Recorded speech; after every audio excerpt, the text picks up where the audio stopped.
It felt amazing. And my very first thought goes back to something that you said before. All I could think of was, wow, I'm going to be able to give to people what I wish I had had. And most people, even if it's a fiction book, you're giving to someone the joy of sitting there in peace and quiet and enjoying a story. If it's a nonfiction book, you're giving somebody something. If it's your story, I feel like words last forever, books last forever, and people will always have that. And I always have that now to give someone. So I was so happy. It was one of my proudest moments. I'm not going to lie. Everyone, welcome back to Living the Next Chapter. Another amazing author on the podcast.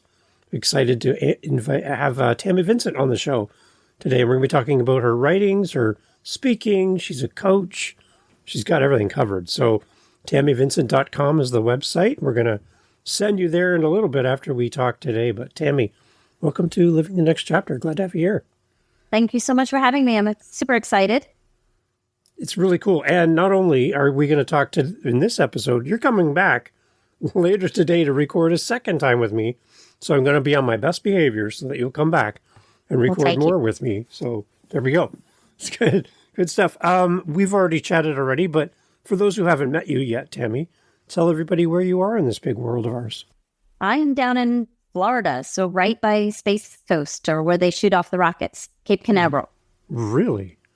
Well, that's got to be a very captivating place to live. Wow. You know what? There's never a dull moment down here. There's rocket ships, there's alligators, there's all kinds of stuff. We've only been here for 5 years, and I love it. Yeah. Awesome. Did you get a chance to go watch as they launch and do all of that? I'd be captivated by that. I can see them right from my house. Come on. Yep. Really? It shakes the house. Shakes it. Really? Okay. Well, that's impressive. I would love to see that someday. I've seen pictures and video, but never experienced it live. So that would be on my list for sure. I'd love to see that. Tammy, you're an author as well, on top of all the speaking and coaching you do. Tell me a little bit about how your author journey started. There had to be a point in time when you didn't consider yourself an author. What was that like to move to where you are now?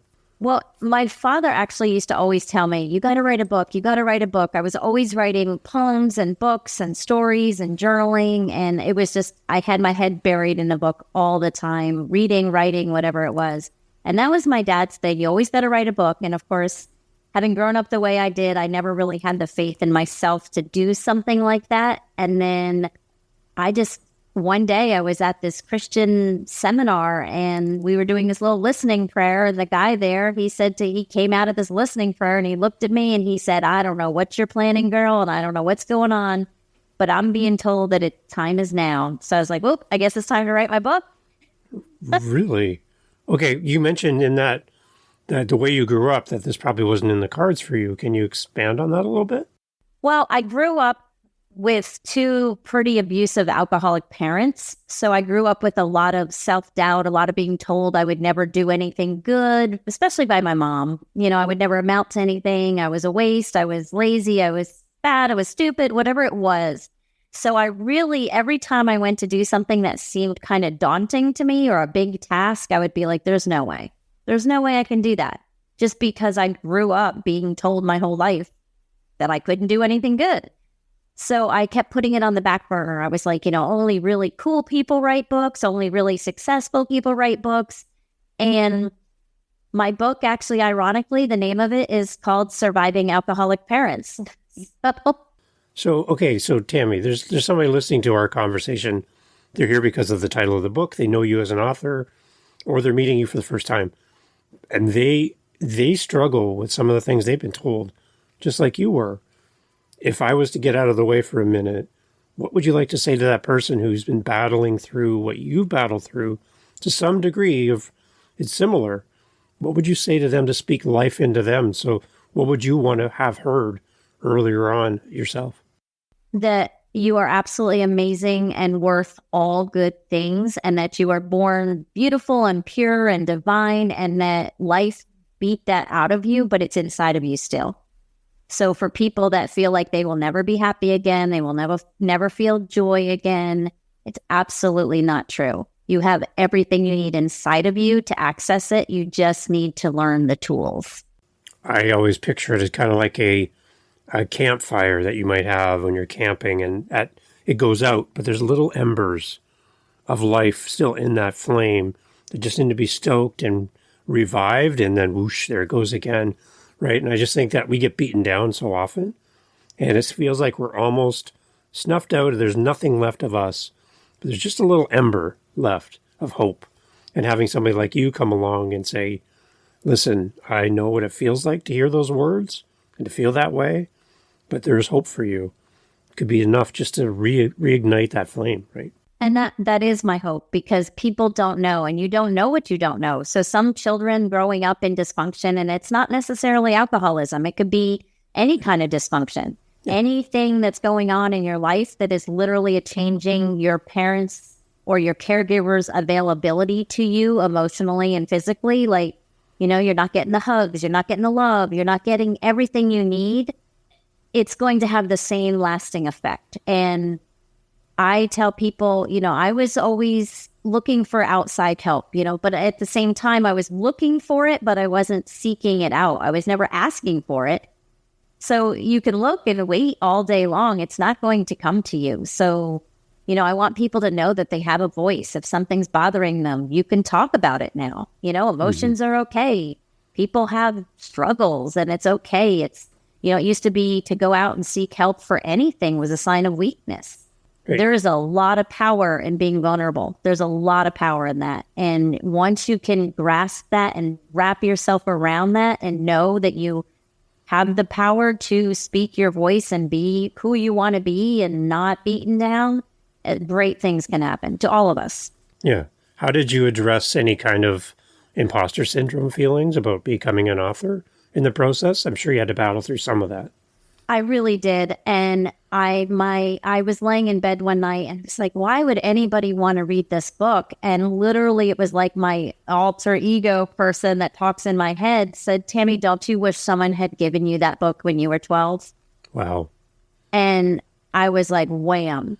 Like, yes, because I had so many questions and grew up so confused. And my book does not go into the brutal details of my life. No. It goes into little snippets of how to deal with things and what things mean. When you're growing up in, with manipulation and chaos, and you don't understand that as a young adult or even a young child. So if someone had just told me, you can breathe deeply and that will calm your nervous system down to the point where you're not walking on eggshells, or if someone had told me what blackout drunk meant, then I wouldn't have thought my mom, who was supposed to take care of me, was a big out liar, because she would say horrible things to me and then deny it the next day. Wow. Now I know that she didn't know what she was saying, or she didn't remember, but I didn't know that then. Okay. So it's a reference. My first book was a reference guide. The beautiful thing about podcasts, Tammy, is the fact that people can listen to this in privacy. Nobody knows what you're listening to. You could be listening to Ariana Grande sing her next big hit, or two people talking about dealing with alcoholism in your home. And you have the safety and privacy of listening to something that you might be afraid to listen to if anybody knew what you were listening to. So in the secrecy of your room or where you're at, we can listen about this, and there might be somebody in there, a young person listening to this, struggling with this in their home, finding out that there's a resource out there and a person that really loves and cares for them that could really tap into this and change the trajectory of their whole life just by finding a podcast and hearing you talk on this podcast. That's what I love about this medium. What is the age range that you had in mind when you wrote the book? Who were you writing to? The book specifically, I would say middle school to teenagers, but the more people that read it, it's very simply written. It's written for teenagers. It's written A to Z. It's literally an A to Z guide. So if you look through the index or table of contents, M might be manipulation. So you just open that up. It doesn't have to be read straight through. It doesn't have to be, you can skip around, but the more adults that read it, or a lot of times it's grandparents that will buy it for their grandchildren or a friend. Everybody knows somebody that's struggling. And I've had a lot of adults that it really woke them up to the things that their children didn't know. Like they read it for themselves and went, wow, I never even thought about my children not understanding that stuff. A lot of them are in recovery. Yeah. So a lot of recovery people will read it and say, wow, I didn't realize that did that to my children. So have you caught the attention of anyone in the professional space that would help people through alcoholism, especially children? I have a couple people that have just, kind of put a couple copies in their office, or a couple, guidance counselors that just leave it in their office, not necessarily introduce it into the school, because that's, a whole nother thing. But they will buy like 10 copies and just leave them there for free to keep, take. That's one of the things I would love to go to schools and speak to children, and not about alcoholism, but just about adversity and struggling, because we're all struggling with something. Yeah. And a lot of the things apply, a lot of the breathing techniques, and, just joy and hope. And those are some of the concepts that I tackle in the book, because yes, your parents might not be alcoholics, but you may have been homeless, or you may have lost a sibling, or so many different things happen that really impact you. And people need to know that there is, like you said, that you've got it burning inside of you. You just need someone to blow some life into it. Yeah. Into you. Yeah. I love it. What other kind of feedback have you heard back from readers that have bought the book or gifted the book to someone?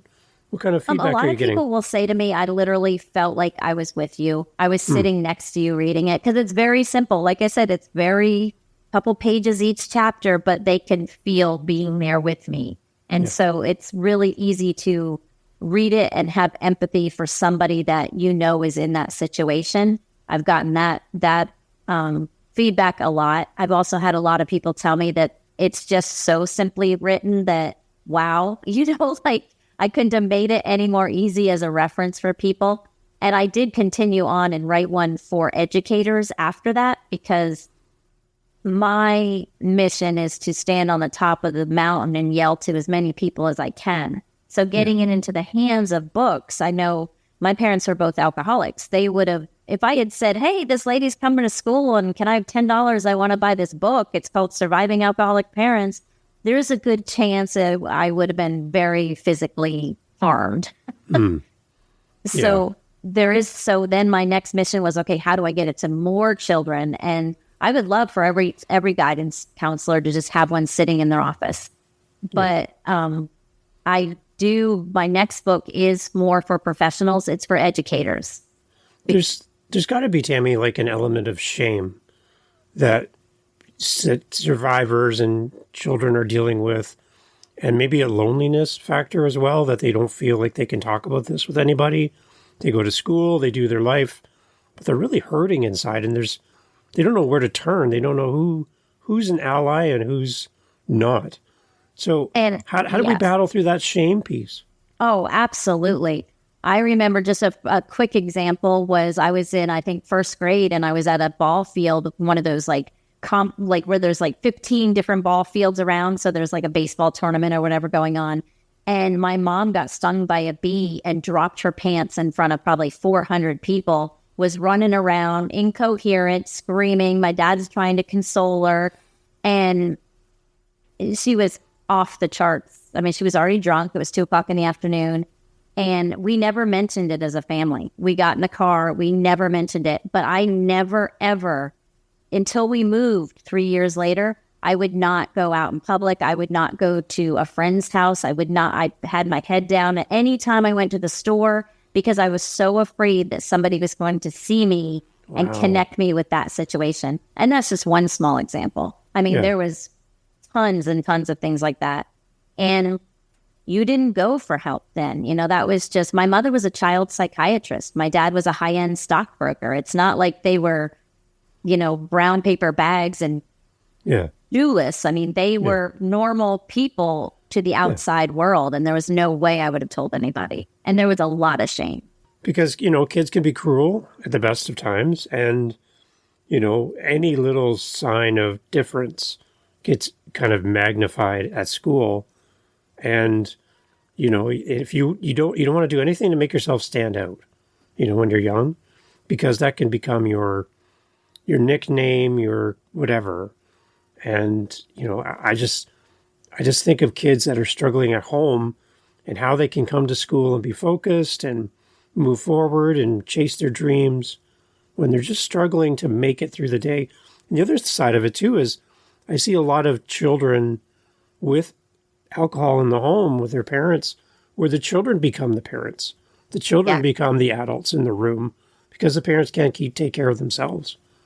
So there's another whole level of you having to step up and be wise beyond your years with no training on just running the house. I knew how to do, I did laundry for my parents at 8 years old. I did my own laundry so that I could have clean clothes at 7 or 8 years old. And, you know, we were left alone when we were children for days. When my little sister was only probably 2, I was 6, and my brother was 7 or 8. For days, we were left alone by ourselves, having to feed ourselves and dress ourselves. And you lose, you know, a lot of when people grieve and they start to heal from this, you have to mourn the loss of your childhood. I didn't really have a childhood. I was, you know, at the very least, I had fun a couple times. I can remember some joyous moments, but they were quickly stifled, like quickly. Yeah. So I didn't have, you know, I don't remember going to a lot of birthday parties and fun things like that because I had to be home. Wow. I couldn't go and spend the night at a friend's house because my dad was afraid to be in the house alone with my mother. So there was no normal childhood. Okay, so let's talk a little hope then, Tammy, like for the person listening going, check, like I'm following along and everything you're saying, it's like, that's me. Let's talk about how your book brings hope then. What are some of the key elements, maybe a starting point where we come to the book? Anywhere you'd like to direct us where we should pick up the book and open to and start from? You could start just by turning to joy and hope. So it would be like the H chapter and the J chapter because it's literally, you know, alphabetical. Each letter is a word. Yeah. And the joy and the hope section, I talk about the difference between happiness and joy and the fact that joy is so internal and so lasting and happiness is like a fleeting moment. And so like the joy and the hope is what you have inside of you. And so there are quotes. I have a lot of quotes in there about joy and hope and faith and different things that do steer you in the direction of hope, because that's what I want people to know, that no matter how bad it is, it's just a moment, and this too shall pass, you know, so there's always something on the other side. You know, now when I work with people, I'm going to actually have a second edition of the book, but when I work with people now, I get much deeper into techniques and strategies as to do these things. So the first one was more of like a beginner's reference guide for people. But I know I've read, you know, my niece is a perfect example. She read it and she was like, wow, I wish I had known this. Wow, it gives me hope that like I grew up with dysfunction. My father's in prison and my mother has been single all her life and struggled all her life. But she's like, there is hope. You're right. And that warms my heart. So I love it. I love when people put a book out in the world that's meant to help people. I mean, so often you can write a book and be self-serving and, you know, it's just about you and that's really nothing that feeds the world. And what you're doing is definitely focus on your reader and your community. I love it. Talk more about the coaching side, about what you do that complements the book, Tammy. So for coaching, I work with mostly adult children of alcoholics and dysfunctional families. So people that are just out there and sometimes don't even know, they knew they grew up in a not so great atmosphere, but they didn't realize how the toxicity has followed them into adulthood. So they didn't realize that, you know, they don't know boundaries. They don't understand standing up for themselves. They're chronic people pleasers. They don't usually have great relationships because they latch on to people that are familiar. When you grow up in toxic relationship or a toxic family, what's familiar is toxicity. So that's what you're attracted to. And you don't know any better to protect your own well-being or even to love yourself. And that's really what I work with people on, is learning to give them back that feeling of self-compassion, self-love. You know, like you mentioned, there's a lot of guilt, a lot of shame, a lot of unworthiness when you grow up in a household like that.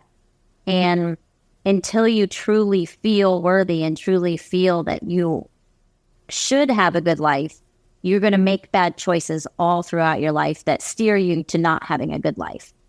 And then as well, we talked about you do speaking engagements as well. What is your ideal audience? Who would you love to get on stage and speak to? Anybody that considers themselves not having a perfect life. Honestly, if you could, because mindset your mind is a powerful thing. And its only job, your brain, is to protect you. And what your brain does to protect you as a younger person or a child does not serve you always going into adulthood. So you keep all these mechanisms and all these coping mechanisms. So I would really, any group of people, I've talked to corporations about diversity and compassion in the workplace, and the fact that you're dealing with all of these people that have had these triggers and these bad circumstances, and compassion is a way of life that makes things better.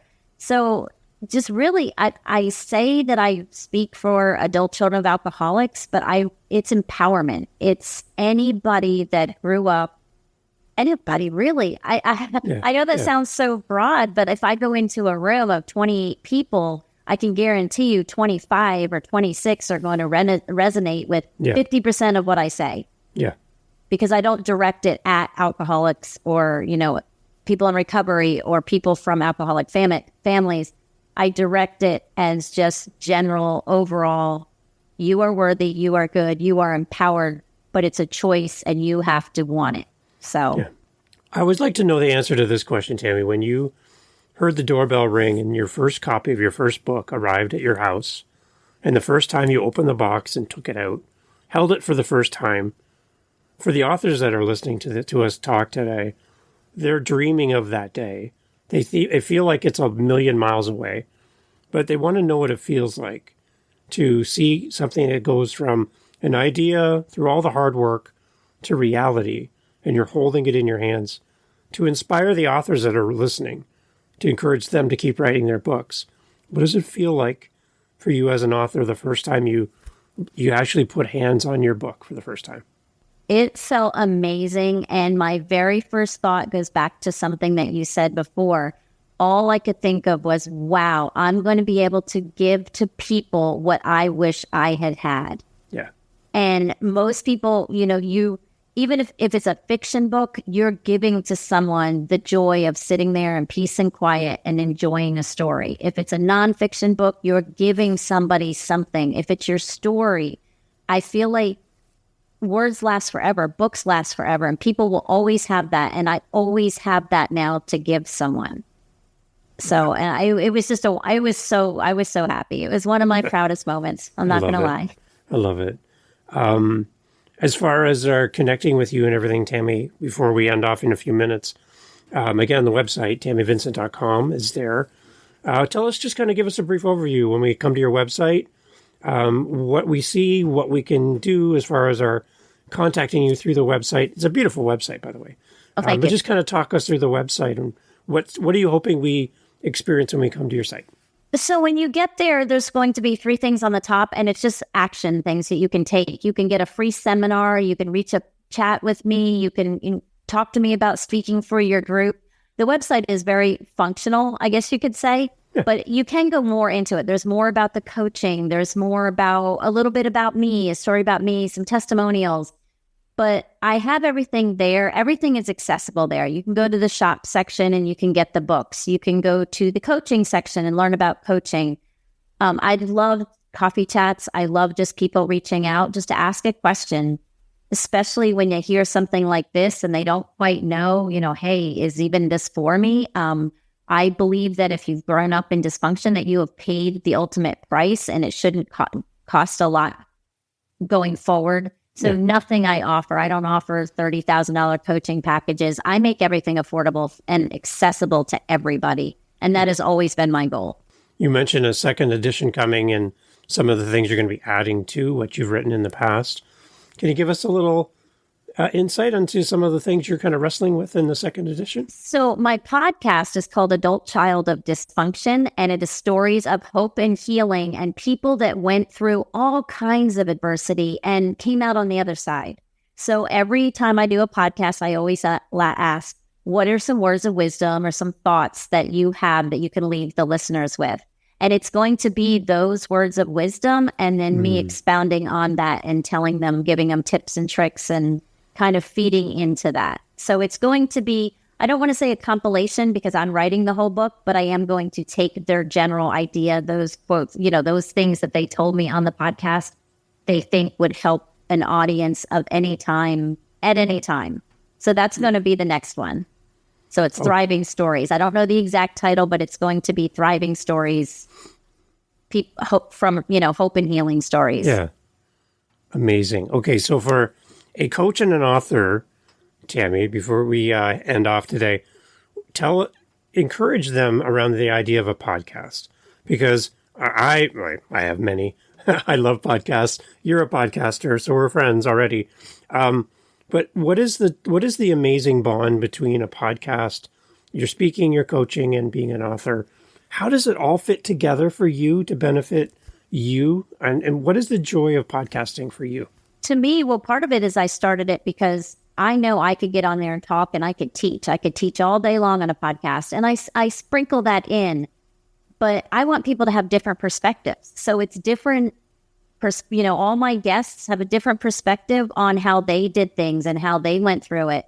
And I truly believe, I love books. Don't get me wrong. Books are amazing.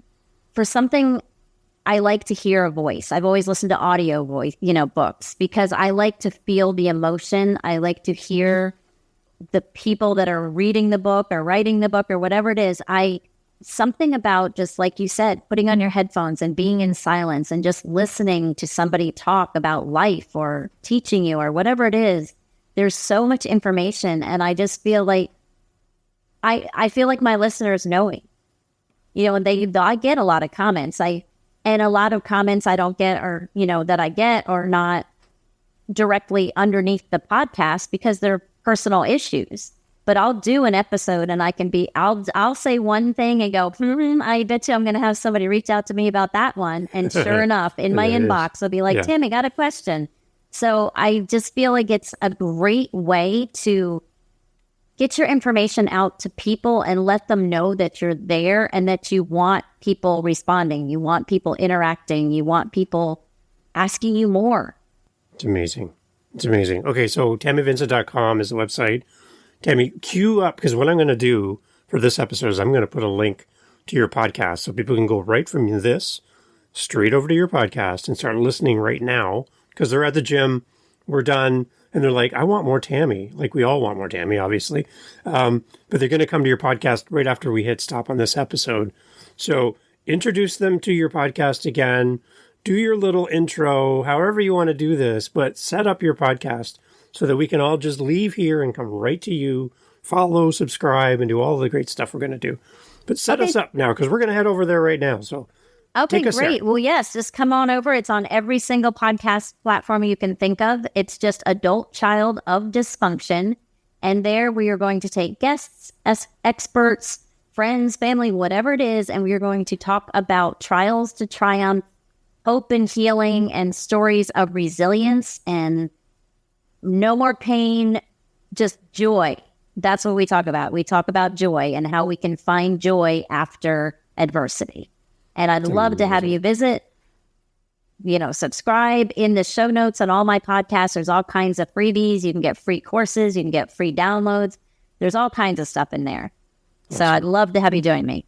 Awesome. And if you want a little bit more Tammy on my shows, Tammy's coming back to the How to Podcast series, and we're going to talk podcasting and more about her show as well. So I'm so thrilled that I have this new podcasting friend connection. And Tammy, what you do in the world is amazing. So keep doing it, keep moving forward, and keep sharing your story.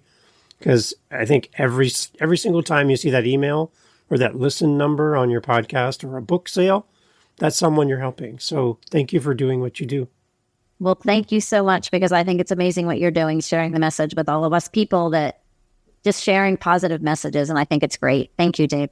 Awesome. Everyone go check out all the show notes. And now head over to Tammy's podcast and go and follow and listen and share it with someone that you know could really use it. And as well, TammyVincent.com. Grab the books and support another great author and coach, speaker, and podcaster. Thank you so much, Tammy.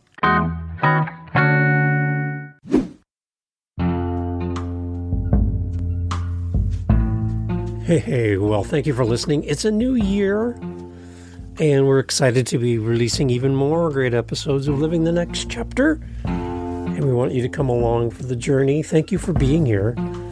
If you know of an author that you would love to have featured on the podcast, an author that you enjoy, an author that brings you that excitement, that you would just love to hear them interviewed on this podcast, I would love to hear your suggestion for a future guest, and what would be a question or two that you would want us to ask them on your behalf.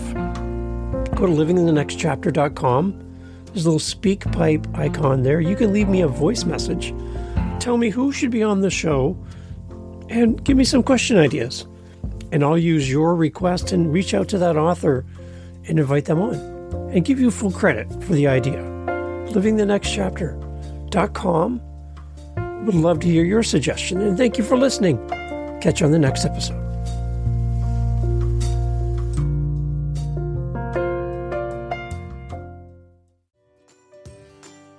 Hey there, fellow parent. If you're anything like me, balancing screen time for our kids is a constant struggle. That's why I want to share a little secret with you, KidsPod.